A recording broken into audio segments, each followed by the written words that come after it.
Welcome to our channel. Today we how to scale your freelancing knowledge with LinkedIn Learning step by step clearly. Begin by creating a LinkedIn account if you don't already have one. Once logged in, navigate to the LinkedIn Learning platform.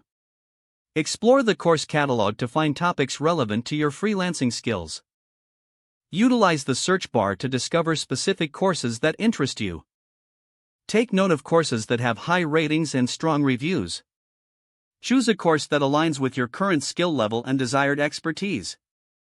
Start with introductory courses to build a solid foundation. Commit to a consistent learning schedule that fits your routine.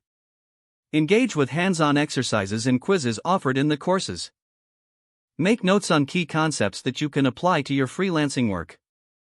Join the course community to connect with other learners. Participate in discussions to deepen your understanding of the material. After completing a course, consider earning a certificate of completion. Add your new skills and certifications to your LinkedIn profile. Showcase your achievements to attract potential clients. Use your enhanced knowledge to refine your freelancing services. Continue to explore and enroll in advanced courses as you progress. Stay updated on new courses to keep your skills sharp. Regularly assess your growth and set new learning goals. If the page does not load, refresh the browser or try again in a private or incognito window. Make sure you are using the correct email address, then retype it carefully to avoid small typos. If your password is not accepted, use the reset option and create a new strong password you can remember. Check your spam folder for verification or security emails, then complete any requested confirmation steps.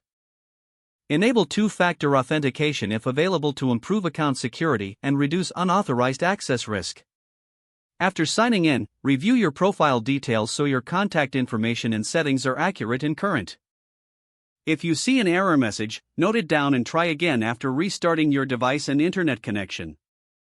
Log out when you finish, especially on shared devices, to keep your account and payment information secure. If the page does not load, refresh the browser or try again in a private or incognito window. Don't forget to like this video and subscribe to our channel for more step-by-step tech guides.